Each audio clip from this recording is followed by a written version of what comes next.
నమస్తే, welcome back to IT media. నేను మీ Jhansi. So gastric సమస్యలు అనేవి ఈ మధ్య కాలంలో చాలా ఎక్కువగా ఫేస్ చేస్తున్న ఇష్యూస్ అందరికీ. మనం జంక్ తింటున్నాము, ప్రిజర్వేటివ్స్ తింటున్నాము, ఫుడ్ కలర్స్ తింటున్నాము, చాలా అన్హెల్తీ ఫుడ్, అన్హైజీనిక్ ఫుడ్ అంతా పొట్టలేసేస్తున్నాము. ఫలితం గ్యాస్ట్రిక్ సమస్యలు, ఇంకా చాలా ఇష్యూస్ రిలేట్ అయి ఉంటాయి. మరి ఎలాంటి మందు, ఎలాంటి మెడిసిన్ లేకుండా చక్కగా మన ఇంట్లోనే కూర్చొని ఈ గ్యాస్ట్రిక్ సమస్యలకు ఒక చెక్ పెట్టేయచ్చు అంటే అంతకన్నా హ్యాపీనెస్ ఏముంటుంది? సో ఆ విషయం తెలుసుకుందాం. ఆక్యుప్రెషర్ ద్వారా గ్యాస్ట్రిక్ సమస్యలను ఎలా నియంత్రించుకోవచ్చు. సో ప్రస్తుతం అంతా ఉన్నారు సర్టిఫైడ్ ఆక్యుపెస్టిస్ట్ అలాగే హీలర్ జనార్దనాచారి గారు.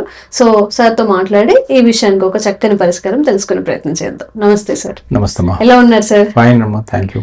ఓకే, సో గ్యాస్ట్రిక్ సమస్యలు వచ్చినప్పుడు చాలా రకరకాల టాబ్లెట్స్ యూజ్ చేస్తున్నారు. పొరగడుపుని లేచి గ్యాస్ట్రిక్ టాబ్లెట్ వేసుకున్న తర్వాతే కొంతమంది డైలీ దినచర్య స్టార్ట్ అవుతుంది చాలా మందికి. సో ఇవన్నీ కాకుండా చక్కగా ఈ ప్రెషర్స్ ద్వారా ఏదైనా తగ్గే మార్గం ఉందా? ఇప్పుడు గ్యాస్ట్రిక్ సమస్యకు డైజెషన్ ఇష్యూస్కి ఆక్యుపంక్చర్ లేదా ఆక్యుప్రెషర్లో చాలా అద్భుతమైన రిజల్ట్స్ ఉన్నాయి. ఇది ప్రూవెన్. మీరు ఎవరైనా మనకు ఈ వీడియో తర్వాత చెప్తారు, మేము ట్రై చేసామండి, మంచి రిజల్ట్స్ వచ్చాయి అనే ఫీడ్బ్యాక్ తప్పకుండా వస్తుంది. నాకు ఆ నమ్మకం ఉంది. ఎందుకంటే చాలా చాలా వండర్ఫుల్ రిజల్ట్స్ ఉన్నాయి, వండర్ఫుల్ ఆక్యుప్రెషర్ పాయింట్స్ ఉన్నాయి. ఇది వాళ్ళే చేసుకోవచ్చు. ఓకే, ఇది బేసిక్ ఏంటంటే మనము ఎందుకు ఈ సమస్య, ఈ గ్యాస్ట్రిక్ సమస్య అనేది ఒకప్పుడు అరుగుదల తగ్గిందంటే ఒక ఏజ్ వచ్చాక అరగడం లేదు తిన్నది. గ్యాస్ట్రిక్ 50 ఏళ్ళ తర్వాతనే, 50 60 ఇంకా పెద్దవాళ్ళు అయిన తర్వాత కూడా వచ్చేది కాదు, హాయి తినేసేవాళ్ళు, ఇంత తినగలిగే వాళ్ళు. యాక్చువల్గా ఒక పనిలో పెట్టుకోవాలంటే మనుషుల్ని ముందు భోజనం పెట్టి ఎవరు ఎక్కువ తింటారో వాళ్ళు పెట్టుకునేవాళ్ళు. పని చేసే వ్యవసాయం పని కదా, అలా తినాలి చేయాలి అనే. ఇప్పుడు తినడానికే లేదుగా. అప్పుడు ఆహారం తినడానికి ఆహారం లేదు, ఇప్పుడు ఆహారం ఉంది, కడుపు నిండా తినేవాళ్ళు తినలేకపోతున్నారు. కొంచెం ఆకలిస్తుంది కొంతమందికి, ఇంత తినగానే కడుపు నిండిపోతుంది. కొంతమందికి ఏం తిన్నా వెంటనే తేన్పులు, యాసిడ్ రిఫ్లక్స్, చెస్ట్ లో బర్నింగ్ సెన్సేషన్, అది ఏంటంటే చివరికి హార్ట్ అటాక్ ఏమో అన్న ఫీలింగ్ కూడా వస్తుంది కొంతమంది. ఈ బర్నింగ్ ఇక్కడ దాకా రావడం. గ్యాస్ ఇష్యూస్ ఉన్నప్పుడు గ్యాస్ ఇష్యూ వల్లనే హార్ట్ అటాక్ వచ్చి చనిపోయిన కేసెస్ కూడా చూసాం కదా చాలా. అదే ఆల్మోస్ట్ ఇదంతా కూడా ఈ హార్ట్, ఇప్పుడు ఇక్కడ నుంచి వచ్చే మంట, ఫైర్, ఇలా యాసిడ్ పైకి వచ్చేస్తుంది కదా, అందువల్ల ఈ ఏరియా అంతా ఇబ్బంది కలుగజేస్తుంది. అందువల్ల హార్ట్ అటాక్ అన్న అది ఉంటుంది. రెండవది ఏంటంటే ఈ గ్యాస్ట్రైటిస్ అనేది ఎందుకు వస్తుంది అనే దాని మీద మనం ఒకసారి కొంచెం ఒక చిన్న బ్రీఫ్ చెప్పాలనుకుంటే, మనము ఏం తింటున్నాము అనే దానికన్నా కూడా ఎలా తింటున్నాము, ఎప్పుడు తింటున్నాము, ఎంత తింటున్నాం అనేది ఇంపార్టెంట్. ఎలా తింటున్నాం, ఎప్పుడు తింటున్నాము, ఎంత తింటున్నాం.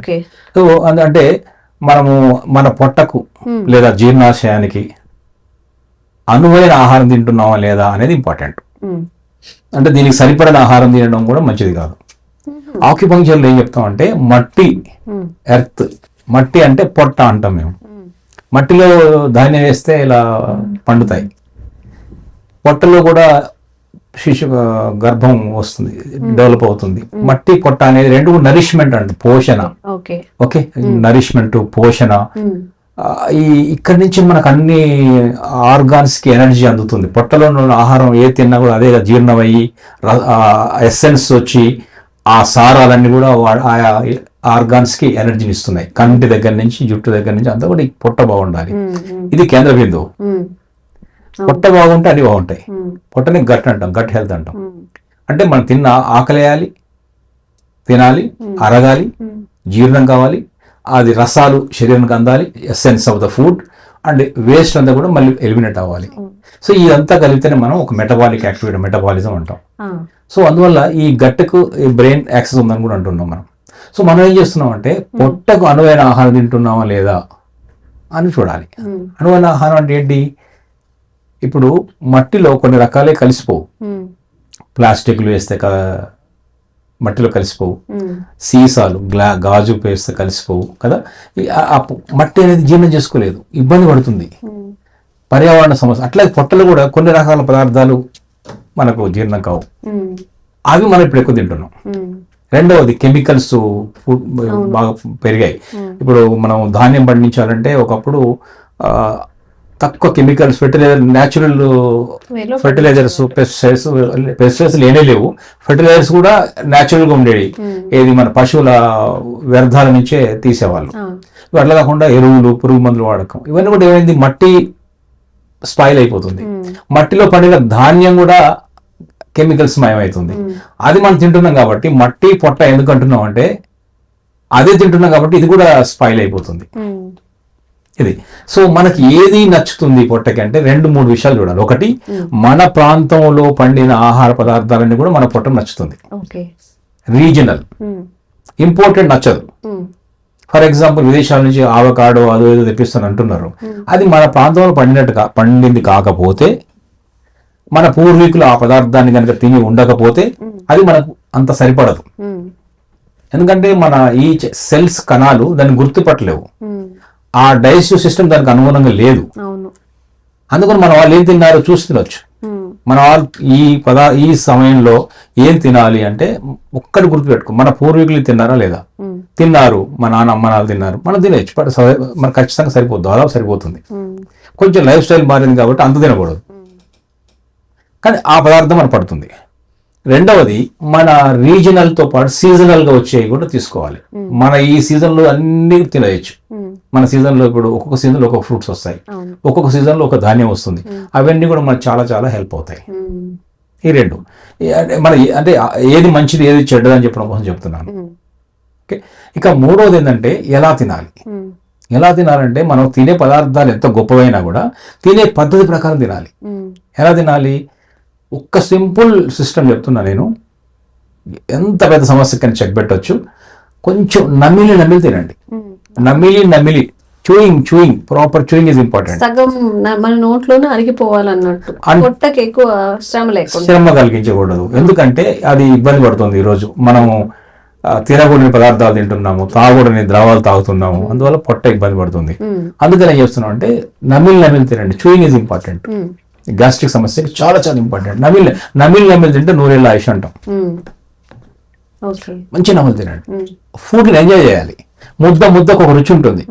ఆ రుచిని ఆస్వాదిస్తూ తినాలి. ఆ రుచి అయిపోయిన తర్వాత అప్పుడు మింగాలి. ఆ రుచి ఉంటుంది కదా, రుచిని ఆస్వాదించాలి. తింటూ ఉంటారు కదా, చాలా మంది తినరు. ఇప్పుడు తినడం లేదు. నేను 5 నిమిషాలు భోజనం ఫినిష్ చేసే వాళ్ళు చాలా మంది దగ్గరకు వచ్చే వాళ్ళు అడిగితే ఎంతగా మీరు భోజనం ఎలా చేస్తారంటే చాలు, చాలా ఫాస్ట్ అండి, ఇలా 4-5 నిమిషాలు భోజనం అయిపోతుంది అంటారు. కొన్నిసార్లు ఈ ఉరుగులు పరుగుల జీవితంలో కొన్నిసార్లు కాదు, ఆఫీస్ లో ఉన్నప్పుడు ఫాస్ట్ గా తినేయడం, బయట ఫంక్షన్స్ కి వెళ్ళినప్పుడు బఫే సిస్టమ్స్ వచ్చింది, ఫాస్ట్ గా తినేయడం, ప్రశాంతం కూర్చొని ఒక అరగంట ఆస్వాదిస్తూ తినే రోజులు పోయాయి. కానీ మనం ఇంత కష్టపడేది జీవితం అంతా కూడా ఒకటి చెప్పమంటారా, ఒక్క ఆహారమే మనం ఎంజాయ్ చేయగలిగేది. మనం అందులో చెప్తుంటే నిజంగా ఇంటికి వెళ్ళి మంచిగా వండుకొని తినేయాలనిపిస్తుంది. ఆహారమే, అది తింటే మిగతా అన్ని సరిగ్గా ఉంటాయి. అందుకే ఇంత చెప్పాను, ఇది కేంద్ర బిందువు అని. మన బ్రెయిన్ పనిచేయాలి. చూడండి, నాభి దగ్గర చల్లబడితే నవాబుకైనా జవాబు చెప్పొచ్చు అంటారు. నాభి దగ్గర కొంచెం బాగుండాలంటే డైజెషన్ బాగుండాలి, అప్పుడు బ్రెయిన్ బాగా పనిచేస్తుంది. మిగతా ఆర్గాన్స్ అని చాలా పనిచేస్తాయి. ఇవన్నీ కూడా ఇబ్బంది పడుతున్నాయంటే మన ఇక్కడ డైజెస్టివ్ సిస్టమ్ బాగాలేదని. చాలా ఇంకొక విషయం రహస్యం చెప్పిన, మోకాలు నొప్పులు, కీళ్ళ నొప్పులు కూడా గ్యాస్ట్రిక్ సమస్యలు వస్తున్నాయి. గ్యాస్ట్రిక్ గ్యాస్ కనుక చూడండి, మోకాళ్ళ నొప్పులు రోజు చాలా ఎక్కువ ఉంటాయి. కొంతమందికి ఒకరోజు పర్లేదు అని అంటారు. ఎందుకు ఎక్కువ ఉన్న రోజు ఖచ్చితంగా గ్యాస్ ఫామ్ అయ్యి ఉంటుంది పొట్టలో. ఆ రోజు పప్పులు ఎక్కువ తినడం కానీ, లేదా చింతపండు తినడం కానీ, ఎక్కువ తినడం కానీ, అదేదో ఆహారాలు డిస్టర్బ్ అయితే గ్యాస్ ఫామ్ అయితే ఈ గ్యాస్ట్రిక్ సమస్యతో పాటు ఈ నీ పెయిన్, జాయింట్ పెయిన్కి వస్తాయి. ఇది మనం అబ్జర్వ్ చేసుకోవచ్చు. ఓకే, నమిలి తినడం ఒకటి ఇంపార్టెంట్. తర్వాత ఎంత తినాలి అంటే కడుపు నిండా కాకుండా కొంచెం గ్యాప్ చూసుకోవాలి, తినాలి. ఎప్పుడు తినాలి ఇది కూడా ఇంపార్టెంట్. ప్రతి అన్నిటికీ టైమింగ్స్ ఉంటాయి. ఎప్పుడు తినాలంటే మన పొట్టలో డైజెస్టివ్ జ్యూసెస్ ఒక పర్టికులర్ టైంలో ఎక్కువగా ఉంటాయి. అదేంటంటే మార్నింగ్ 7 to 9 బ్రేక్ఫాస్ట్ టైం, అది 7 నుంచి 9 మధ్యలో. మన వాళ్ళు 9 తర్వాత తింటున్నారు చాలా మంది. 9, 10, 11 టైంలో బ్రేక్ఫాస్ట్ చేస్తారు. మీరు అదే చెప్తాను 9 లోపు తినండి అని, 8:30కి 8 o'clock తినండి. 7 to 9 టైం ఉంది దానికి. ఆ టైం ఏంటంటే స్టమక్ టైం. అది మనకు పొట్టకు టైం ఉంది, స్టమక్ టైం. ఆ డైజెషన్ బాగుంటుంది అప్పుడు. 7 to 9 బ్రేక్ఫాస్ట్ నమిలమిలి తినండి, ఫ్రూట్స్ పెట్టుకోండి. ఈ ఈ ఈ సీజనల్ రీజనల్లో పండుగ తీసుకోండి చెప్తాం. ఇది ఒకటి. రెండవది, మధ్యాహ్నం లంచ్ ఎప్పుడు తినాలి? అది 12:30, 1:30 దాకా తినవచ్చు. ఎందుకంటే సూర్యుడు అక్కడ నడినెత్తిన కరక మండుతున్నప్పుడు ఇక్కడ కూడా మనకు ఆకలిస్తుంటుంది. సో డైజెస్టివ్ జ్యూసెస్ చాలా బాగుంటాయి. సో ఆయన అక్కడికి వచ్చాడు, ఇది ఇక్కడికి వచ్చినట్టే. సో అప్పుడు మనం లంచ్ చేయొచ్చు. రాత్రి భోజనం ఎప్పుడు చేయాలి? సూర్యాస్తమయంకు కొంచెం అటు ఇటు, అంటే 7, 7:30, ఇక మ్యాక్స్ 8 లోపు చేయాలి. అసలు మేము చెప్పేది అయితే 6:30, 7 o'clock ఎలా తింటామండి? పనులు ఉన్నాయి, ఆఫీసులు ఉంటాము, తినలేము, షాప్ కట్టేయాలి, రావాలి అని అంటారు. కాబట్టి కొంచెం రిలాక్సేషన్ ఏంటంటే 7:30, 8, మ్యాక్సిమం 8:30 లోపు తినాలి. కానీ ఈజీగా డైజెస్ట్ అయ్యే తీసుకోవాలి. నైట్ రాత్రి భోజనంలో తేలిగ్గా జీర్ణమయ్యే పదార్థాలు తినాలి. అది ఇంపార్టెంట్. తేలిక జీర్ణం ఏదంటే ఎక్కువ ఆయిల్స్ ఉండకూడదు, ఎక్కువ ఫ్రైలు ఉండకూడదు. బట్ అంటే దానికి పూర్తిగా విరుద్ధం ఏంటంటే మార్నింగ్ నుంచి వర్క్ చేసి చేసి చేసి బ్రేక్ఫాస్ట్ స్కిప్ చేస్తారు, లంచ్ ఏదో తిన్నామంటారు. బట్ చక్కగా ఇంటికి హెవీ మీల్స్ అంతా రాత్రి చేస్తారు, చేసేసి మంచిగా బిర్యానీ ఆర్డర్ చేసుకోనో లేకపోతే ఇంట్లోనో ఏదో ఒకటి కాస్త హెవీ డైట్ అనేది నైట్ టైం పడుతుంది. డిన్నర్, ఇంగ్లీష్ డిన్నర్ అంటాం కదా, డిన్నర్ అంటే డిన్నర్ అంటే ఒక అద్భుతమైన పదం కదా, డిన్నర్ చేద్దామని. అందుకని డిన్నర్ లాగా అన్ని డిషెస్ పెట్టుకొని హెవీగా మీరన్న మసాలాలు, స్పైసెస్, నాన్ వెజ్, తర్వాత కోకోకోలా ఇవి కూడా తాగుతారు. కూల్ డ్రింక్స్తో పాటు తినేవాళ్ళు, పార్టీలు, మిడ్ నైట్ 12 గంటలకు 1 గంటకు తినేవాళ్ళు కూడా ఉన్నారు కదా, ఈ నైట్ డ్యూటీస్. దాని వల్ల అవన్నీ ఇబ్బందులు వస్తాయి. అందుకే చెప్తాను ఏంటంటే ఎర్లీ తినండి, రాత్రి భోజనం తగ్గించి తినండి. మార్నింగ్ బ్రేక్ఫాస్ట్ తినవచ్చు మంచిగా, మధ్యాహ్నం కొంచెం తగ్గించి తినవచ్చు, రాత్రి ఇంకా తగ్గించి తినాలి. రెండవది ఏంటంటే నమిలి తినాలి. మూడవది ఏంటంటే రాత్రి భోజనంలో 2 విషయాలు చూసుకోవాలి. ఒకటి, దాదాపు నాన్ వెజ్ తక్కువ తినండి, లేదా అసలు డేలో తినండి. నాన్ వెజ్ని పొద్దున్న తినండి, మధ్యాహ్నం తినండి. కానీ నాన్ వెజ్ నైట్ ఉండకూడదు కొంచెం, ఎందుకంటే కొంచెం డైజెషన్ టైం పడుతుంది. రెండవది ఏంటంటే మన ఫ్రై చేసినవి, ఆయిల్తో చేసినవి, స్పైసెస్ ఎక్కువ ఉన్నవి అవన్నీ కూడా నైట్ తగ్గించడం మంచిది. ఇది గ్యాస్ట్రిక్ సమస్య ఉన్న వాళ్ళు చెప్తున్నాను. మరి గ్యాస్ట్రిక్ సమస్యలు ఉన్న వాళ్ళకు ఈ ఆక్యుప్రెషర్ పాయింట్స్ ఏంటి? మనం అసలు ఎప్పుడెప్పుడని వాళ్ళ ఇయర్కి ఏదో చూస్తుంటావా, చెప్తే బాగుంటుంది. ఇవన్నీ ఎంత ఇంపార్టెంటో అంతకంటే మనం ఒక అద్భుతమైన పాయింట్ అది ఇందాక అదే చెప్తే బాగుండు, ముందే చెప్తే బాగుండు అనిపిస్తుంది నాకు. సరే, ఎనీవే, ఇప్పుడు ఇది ఆక్యుపంక్చర్ మోడల్ ఉందమ్మా. ఇది ఎవరికైనా ఇది acupuncture point SP2 spleen meridian లో పాయింట్ నెంబర్ 2. ఇది బొటన వేలు చెప్పాక అక్కడ ఈ జిమ్మి కానీ లేదంటే ఈ ఫింగర్ తో కూడా ఇలా ప్రెస్ చేయొచ్చు లేదా మసాజ్ చేయొచ్చు.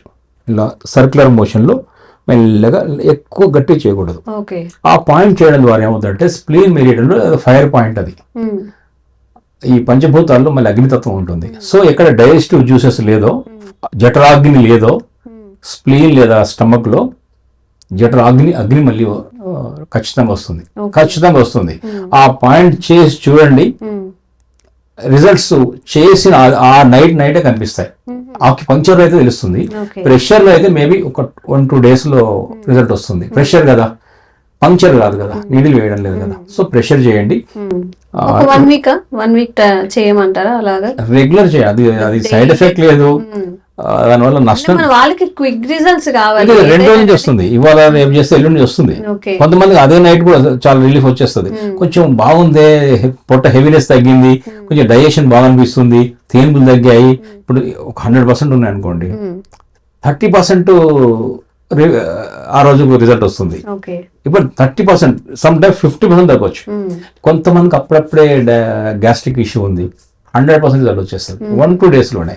బట్ చేస్తూ పోండి, అది నష్టం ఏం లేదు. ఆ పాయింట్ అలా చేస్తూ పోండి, ఫర్దర్ కూడా రాకుండా ఉంటుంది. ఏమవుతుందంటే ఇది చేసినప్పుడు వచ్చే రిజల్ట్ కాదు, ఇది టాబ్లెట్ వేసుకుంటేనే రిజల్ట్ వస్తుంది. ఇలా కాదు, ఇది బాడీలో ఇంటర్నల్ ఎనర్జీ సిస్టమ్ లో బ్యాలెన్స్ అవుతుంది. కాబట్టి అదంతా మనం వీఆర్ యాక్టివేటింగ్ ఇంటర్నల్ డాక్టర్. లోపల ఉన్నటువంటి ఒక డాక్టర్ అనుకున్న శరీరంలో ప్రతి ఒక్కరిలో డాక్టర్ ఉన్నారు. రోగనిరోధక వ్యవస్థ ఉంది, అక్కడ అది ఎఫెక్ట్ అవుతుంది, అది ఇంప్రూవ్ అవుతుంది, అది రిజువనేట్ అవుతుంది.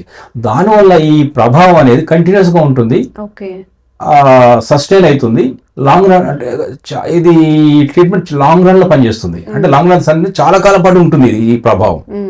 సో అందుకని అప్పుడప్పుడు చేస్తూ ఉండొచ్చు, రెగ్యులర్ చేయండి, రిజల్ట్ వస్తుంది. SP2 అనే పాయింట్ ఇది చాలా చాలా అద్భుతంగా పనిచేస్తుంది. ఓకే, సో మీలో ఎవరైనా కానీ బాగా ఎక్కువ గ్యాస్ట్రిక్ సమస్యలు ఫేస్ చేస్తున్నా, ఎక్కువ టాబ్లెట్ లేదే డైలీ గడవట్లేదు అన్న వాళ్ళు, ఇది ఏంటి అసలు డాక్టర్ దగ్గరికి వెళ్ళక్కర్లేదు, మనకి ఖర్చు కూడా అవ్వదు, ఇంట్లో కూర్చున్న ప్లేస్ నుంచే మనం ఆ ప్రెజర్ పాయింట్స్ తెలుసుకొని అప్లై చేస్తే చాలు, తప్పకుండా ట్రై చేయండి. అంటే సార్ చెప్పినట్టుగా అప్పుడే గ్యాస్ట్రిక్ సమస్యలు ఉన్న వాళ్ళకి తక్కువ టైంలో తగ్గచ్చు, లాంగ్ రన్లో ఉన్న వాళ్ళకి కాస్త టైం పట్టచ్చు, ఒక 1 వీక్ 10 డేస్ రోజు జస్ట్ కూర్చొని అలా రబ్ చేసుకున్నా అయిపోతుంది కదా. ట్రై చేయండి, మీకు ఎలా అనిపించిందో కామెంట్ చేయండి. ఇంకెలాంటి ఆక్యుపేషన్కి రిలేటెడ్ ట్రీట్మెంట్స్ మీరు కావాలనుకుంటున్నారు కామెంట్ చేయండి, తప్పకుండా మీకోసం వీడియో చేసే ప్రయత్నం చేస్తాం. Thank you sir. నమస్తే అమ్మా. And for more videos, Please subscribe to iDream. Please subscribe to iDream. Please subscribe iDream. And please subscribe to iDream. For more videos, subscribe to iDream. please like, share and subscribe to the channel. Congratulations, iDream. Subscribe to iDream. Subscribe to iDream. So subscribe to iDream Media. iDream ki iDream team andarki huge congratulations. Please subscribe iDream Media. Please subscribe to iDream. Subscribe iDream. Please subscribe to iDream. iDream అంటే నా కళల channel subscribe చేసుకున్న note తిరుగుతలేదు, మీరైతే గంట గుర్తు కొట్టండి. For more such videos, please subscribe to iDream. Subscribe to iDream. Please subscribe to iDream. Please subscribe iDream Media. Please do subscribe to iDream. Please subscribe to iDream Media. For best entertainment and information, please subscribe iDream. And don't forget to subscribe to iDream.